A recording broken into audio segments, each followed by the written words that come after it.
Welcome back to Mustard Seed Hope, where we talk about near-death experiences. If you have not already subscribed, please go ahead and do that because it does help us reach more people with these incredible stories. My guest today is Aurora, and I'm so excited to hear all about her experience. Hi, Aurora. Thank you so much for being with me. Hi, thank you for having me.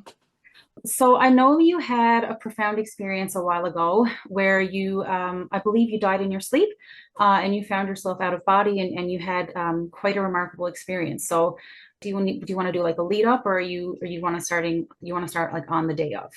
I can start on the day of, and especially more so because sometimes the timing to me is it's hard to remember. Okay, you know how long ago certain events happened that led up to that, and so I'm okay with starting the day of. Okay.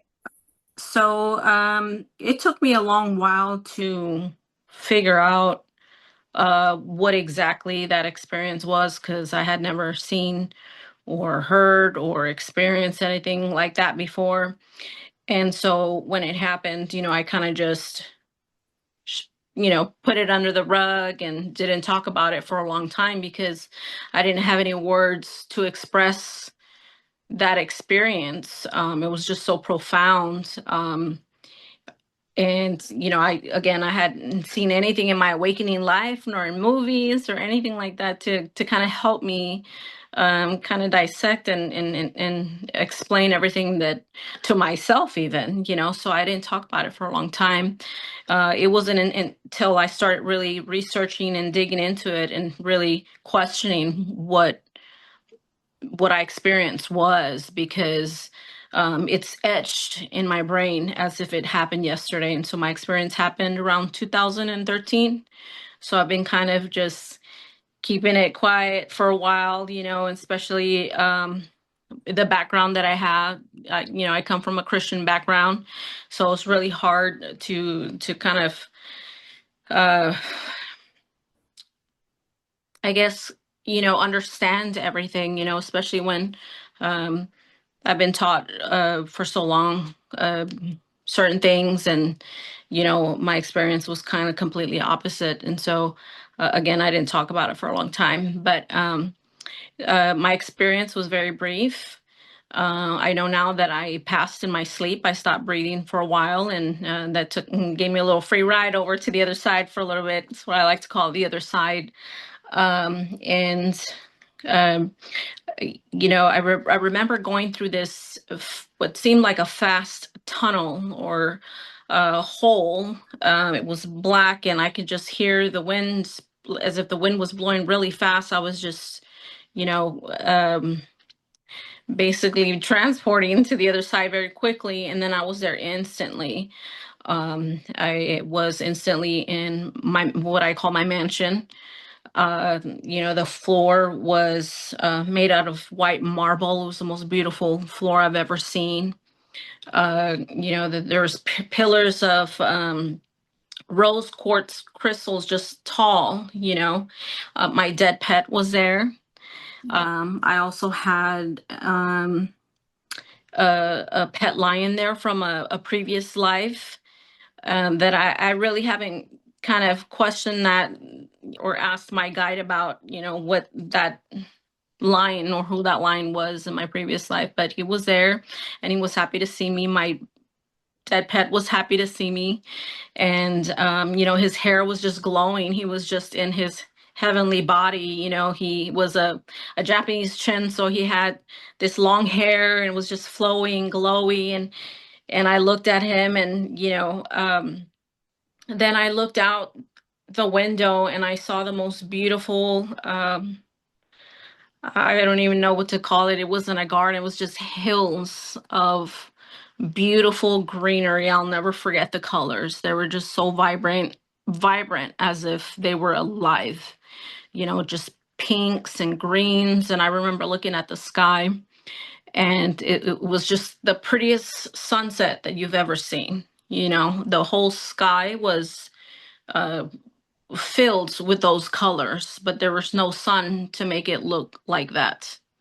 And I'm just there and I'm looking around, and I knew where I was. It was the most awesome thing, because when you're there, when you're in the other side, you question, and then instantly. You don't have to wait for an answer. It's just like your conscience, basically everything just comes to you telepathically and very quick, faster than a blink of an eye is what I like to call it. And I met my guide while I was there. I didn't get to see her, but I know she had a female voice. I don't know her name, but she was kind of guiding me through the whole experience, and kind of just explaining to me everything, where I was and what I was doing there. And she quickly let me know that, well, I felt it. I felt it in my heart that it wasn't my time yet. And so I remember the first words I ever said was, where's my mom? And I think my soul, I think my higher self, at that time understood that I was here on this earth, to help my mother with something, like on a journey with her. And so my guy let me know that, hey, she's not here yet. And I remember saying, well, I'm not ready.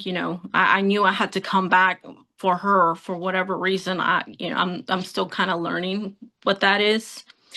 And she said, okay, well, just think of it. Just think of going back and you'll be there.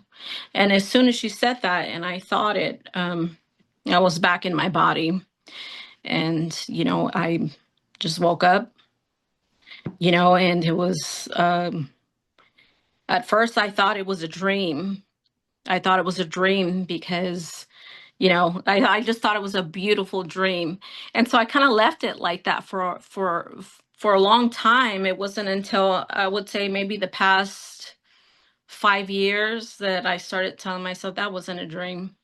All of that is, there's no words, there's nothing like that I've ever seen in real life. The speaking telepathically, the knowing things, um, and then it's, of course, the things that started happening to me afterwards, the gifts that came along with it, was just adding on to that experience, and that's what led me to kind of look into it a little bit more and ask, okay, what really was, what happened to me.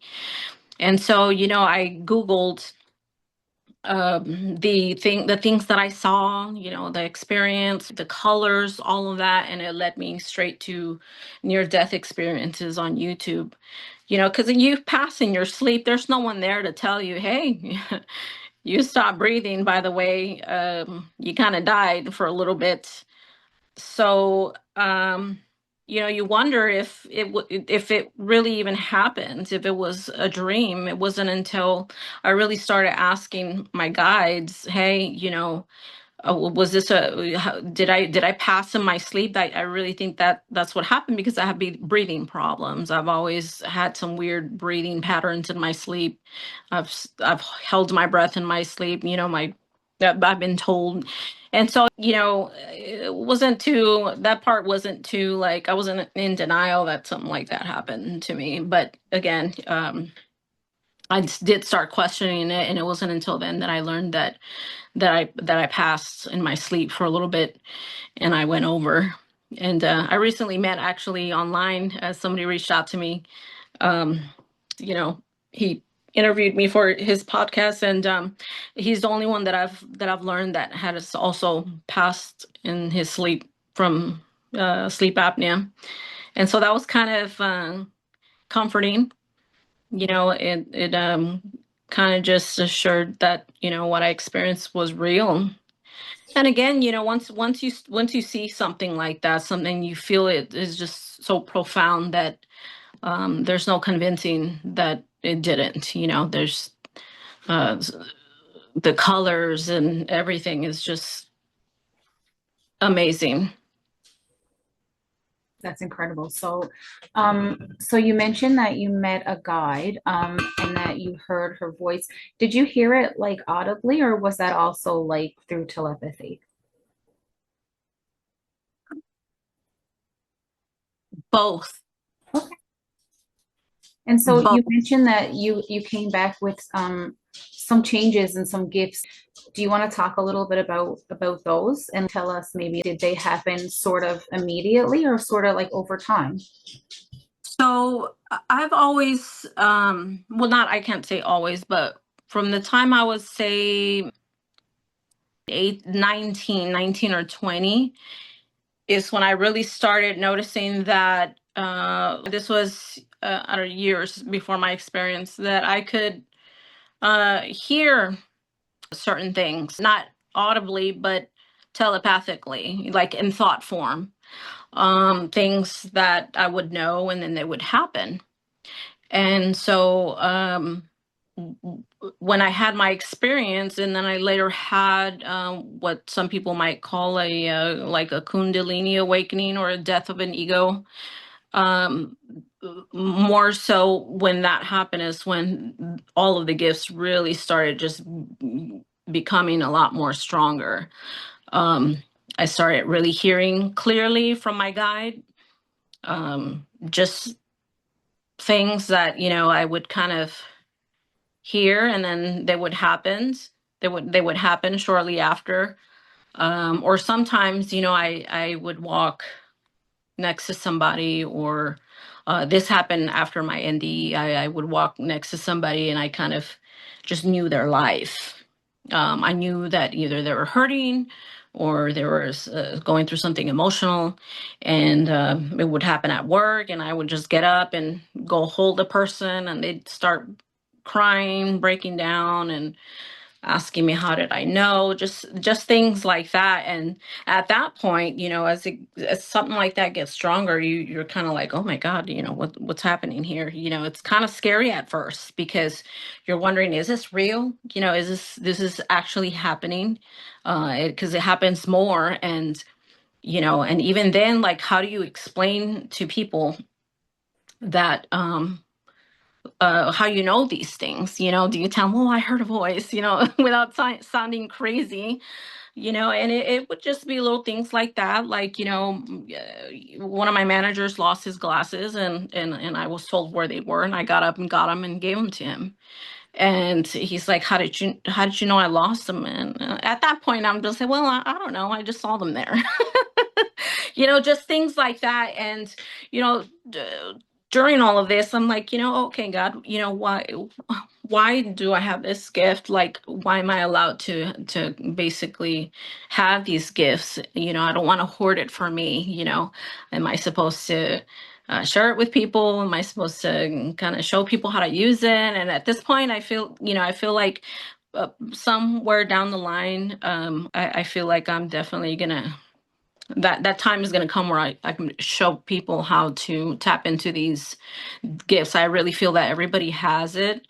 You just have to kind of learn how to tune into the way the higher guides speak, if that makes sense. But all of those things, the manifesting too, I'm able to manifest things a lot faster now. And I've also been able to experience astral projection, which to me was super new. I've never experienced anything like that, but I've gone to other planets. I've seen other beings before. And again, why do I get to see all of this? What's the purpose? And it's pretty interesting, because I'm taken to another place, and then I'm given the history of the world, basically. And so all of these things, and then you wonder, okay, is that even real? You start questioning these things, and then next thing you know, you're learning something about history, and it ties into what you saw, and it's like, wow, like, these are real downloads. These are downloads that I'm getting from the other side. So it's been a fun journey. Those things just keep happening, and I kind of, um, just take notes, and hopefully that, hoping that, I could, I don't know, do something with it at some point. Because I mean, I don't know, like, what my purpose is at this point. Um, so you mentioned your guide. Were you given any indication of like, is your guide an angel or is it your higher self? Like, were you given any indication of what your guide sort of is or who your guide sort of is? Yes. So a guide is what a lot of us know to be angels.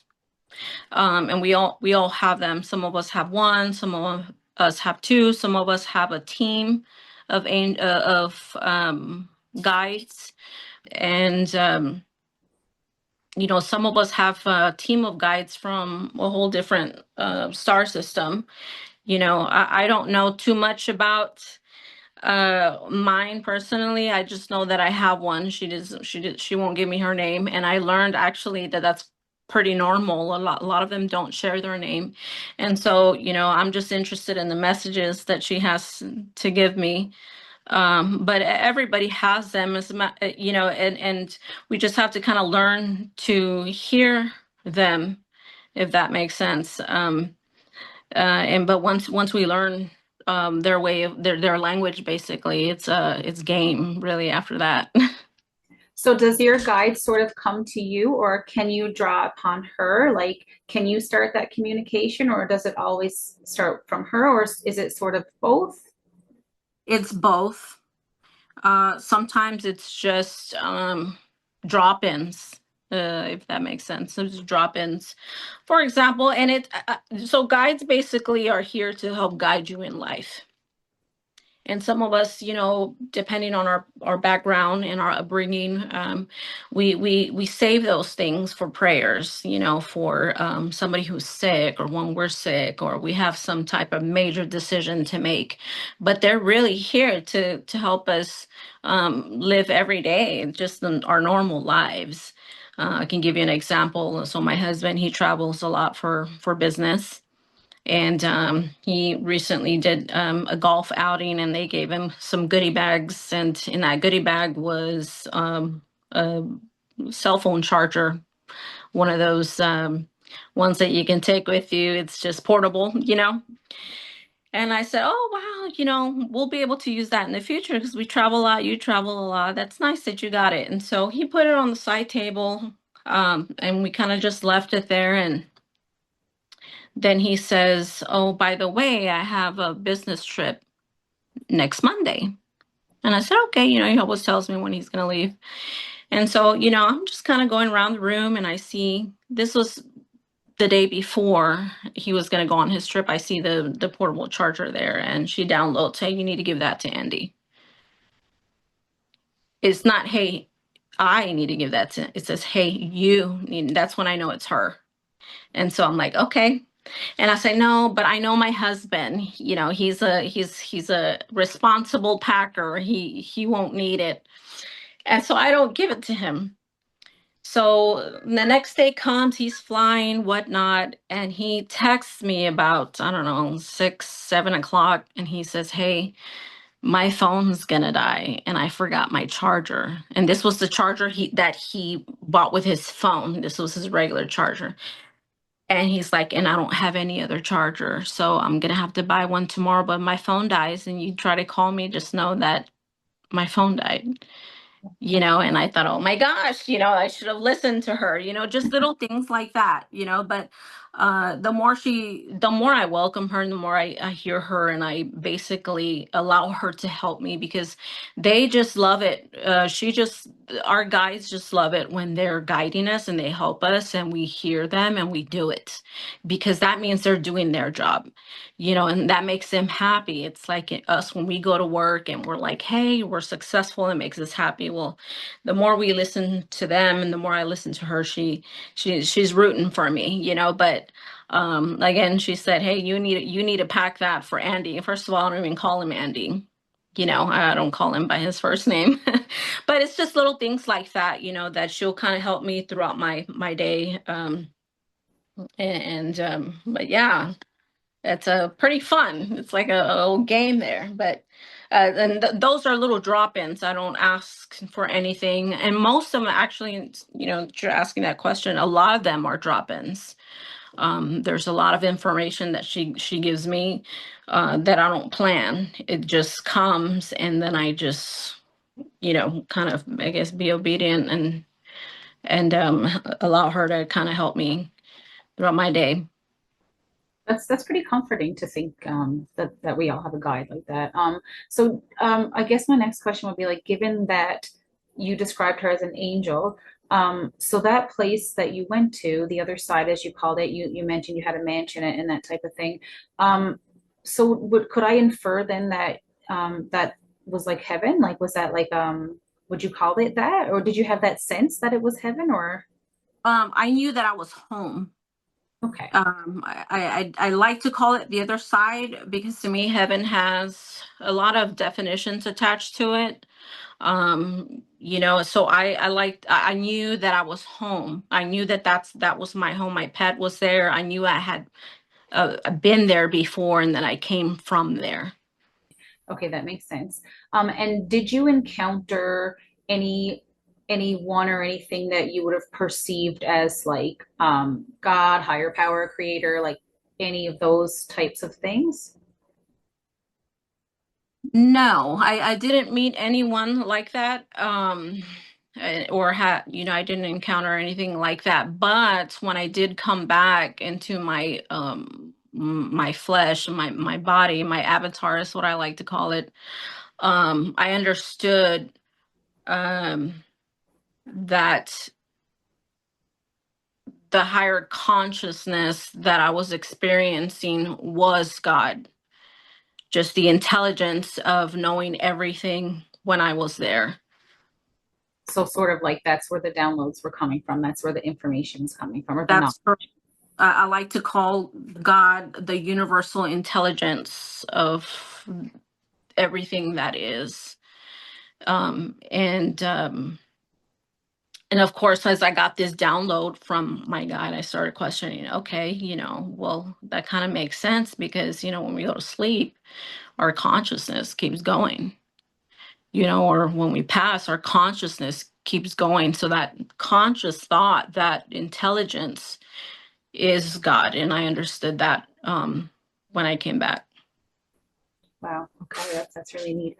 Um, so I guess I'm wondering, do you want to talk at all about your astral projection? Because that's not something that I know much about personally. So if you're comfortable, I guess what I'm asking is, how does that look for you? How does that feel? What kinds of things have you learned? So I was reading, the way this happened was I was reading a book called The Emerald Tablets of Thoth. I'm not sure if you heard of that book, but it's one of the oldest writings that there is. And I was reading the book and I felt like I was going into like this trance sleep. And normally, I mean, if I go to sleep, it just felt different. It was a different vibration. And as soon as I closed my eyes, I was in on another planet, what I call the planet of giants. Um, um, and instantly, I knew that whoever was there was huge because their door was probably the size of the roof. And I was sitting there and I was looking out, and he was speaking telepathically to me. And I knew then that he was an Anunnaki. I don't know his name. I've read of them before. Um, and he let me know kind of a little short history lesson of um, when they came to Earth. And he said that they came to Earth about 350,000 years ago. And he showed me the sky of what it looked like back then. It was beautiful. Again, the colors. Um, and these beings are way super advanced. And we're talking about hundreds of thousands of years, and they were here before us. So that's why when we look at pyramids and we wonder who built them, we don't understand it because that type of what is it called, like engineering or whatever, that was thousands of years in advance. We're talking about the power of sound, the power of vibration, the power of moving things with your thoughts. So he's telling me all of these things, and I'm like, well, that makes sense. And so where he showed me, when I looked out, and I'm still trying to understand um, what this even meant, but we were directly across Orion's belt, and I knew then, and I thought, oh, well, that makes sense because all the pyramids are lined up to Orion's belt. I know I knew that much about the pyramids, and I thought, oh, well, that is giving off some energy there. And so, but he called it the three moons, and that's something that I'm still trying to figure out why he called it the three moons. He didn't call it Orion's belt like we do. And so I'm sitting there, I'm just kind of observing everything, and uh, some other stuff happened there, which I thought was very strange, and it showed me about the vibration of fear and free will. And so there's a universal law that we all kind of have, which is free will, right? That's here on Earth, and that's also on other planets. That's a universal law. And so while I was there, I'm not sure if you've ever studied the Anunnakis or read about them. No, I have, like, I've heard the term, but I honestly don't know much about it. So some of them aren't really nice. There's two brothers that fight. One of them's nice, one of them's not. And I don't think I met the nice one, you know. But he did show me the power of sound when I was there. And the power of sound, basically, when you use it at the right vibration, you can make things lift. You can make a person even stop in their track. You could make them levitate. You could, yeah, and that explains how they were able to move the pyramid blocks the way they wanted to. It's by vibration or even by thought. That's how advanced they were. And so once I felt that vibration, and he basically had me on my toes, and I basically, the only thing you can move is your eyes when they have you in this vibration. I was full of fear, and once he knew that, hey, I'm not okay with this. I was basically back in my body.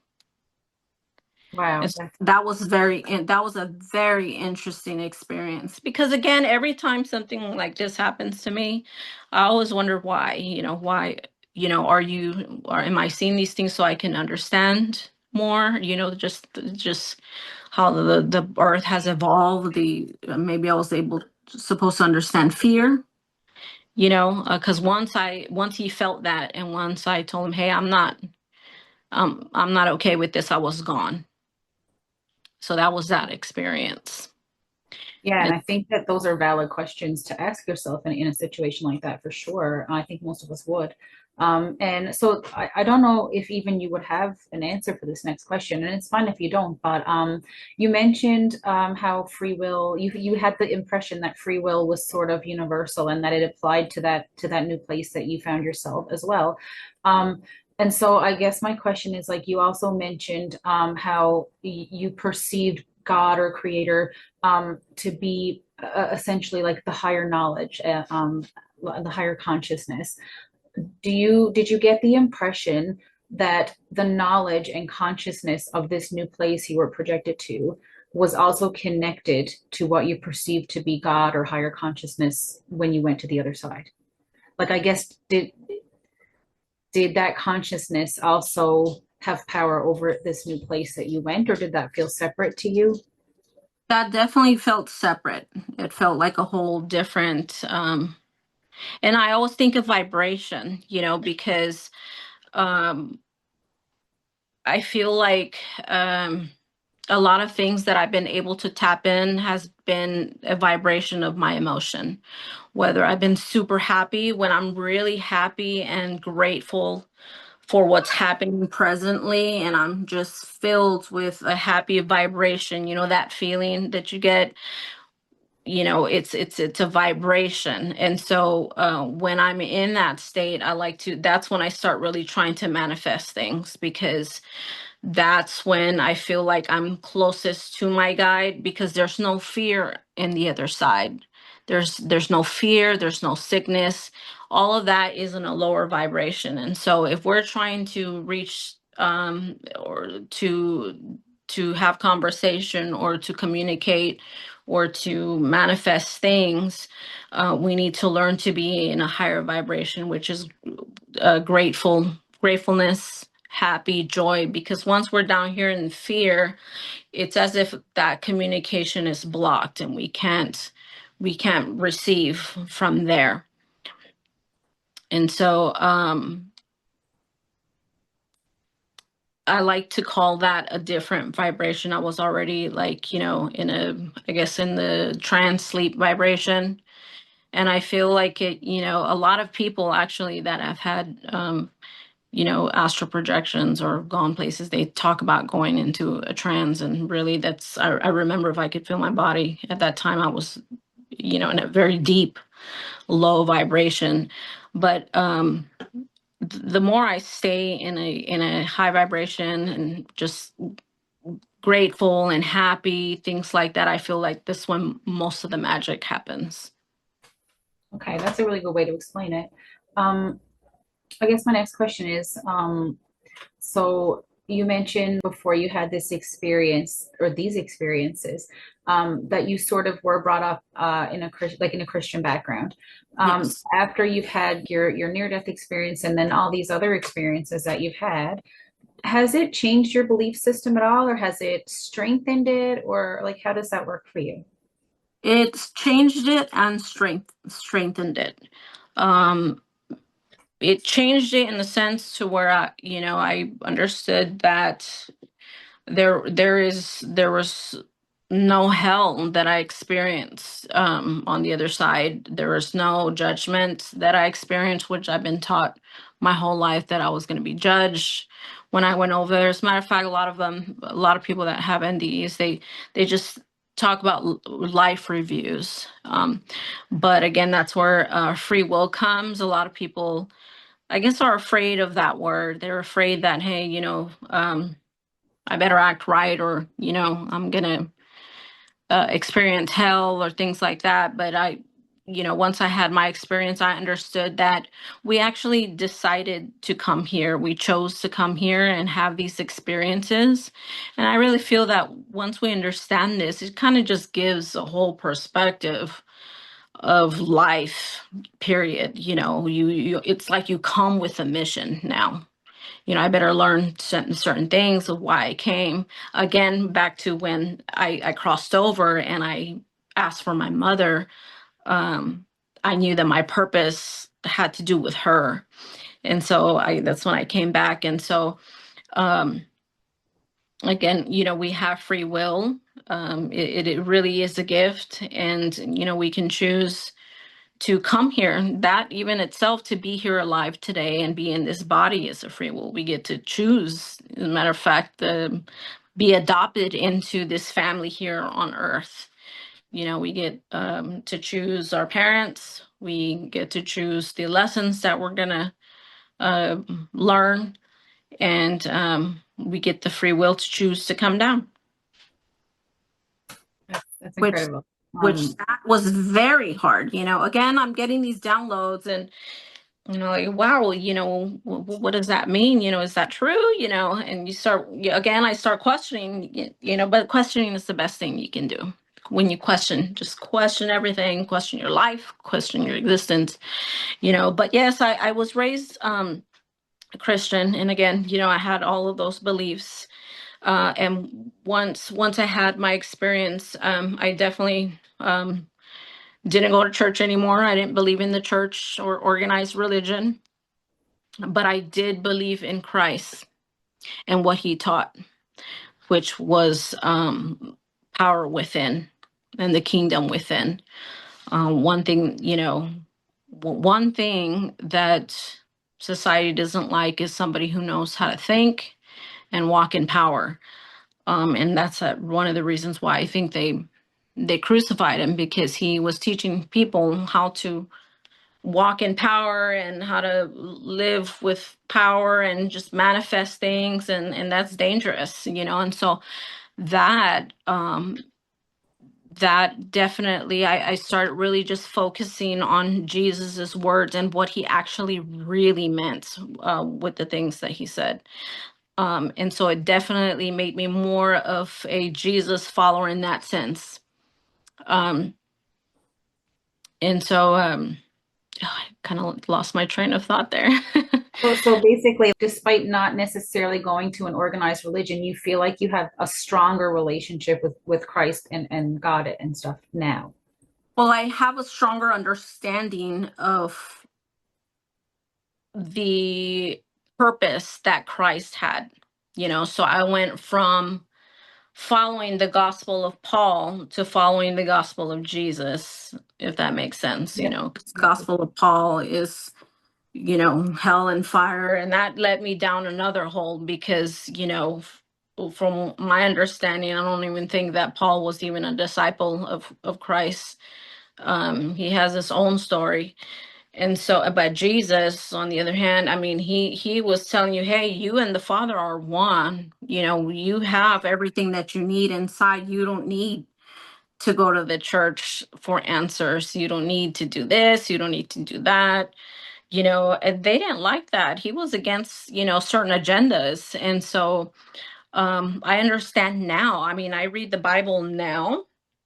A certain, I love to read the wisdom scriptures, and those scriptures have a different light to them after my experience. It's like a true understanding. It's like, wow, I know what that means. It's not that I try to do those things. I absolutely know what they are, and I've become those things. That makes sense. Yeah, that does make sense. That's fascinating. I think you've done a really, really good job of sort of articulating your whole experience. So I guess my last question for you is there anything that you feel is important that we haven't addressed yet, or do you feel like this has sort of that you've sort of gotten everything out that you were hoping to get out today?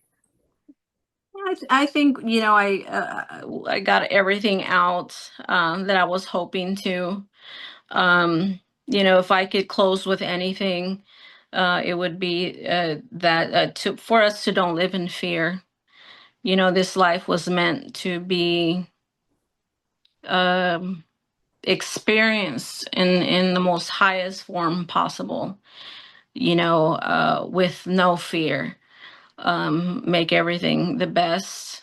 Um, just love and just ask questions. Just look within for questions. And yeah. That's perfect. I want to thank you so much for coming on and sharing your story. It's really incredible. Um, and I hope you do find out what purpose you mentioned about still trying to figure out what purpose you're going to serve in your mom's life. And I think that's really powerful. And I really wish you all the best with that. And thank you so much again. And for anyone watching, if you've had a near-death experience yourself, or you know someone who has who would like to share, please get in touch with me. My email will be in the video description, but it is mustardseedhope 2025 at gmail.com. Again, I'll put that in the video description. Thanks again, Aurora. Thank you.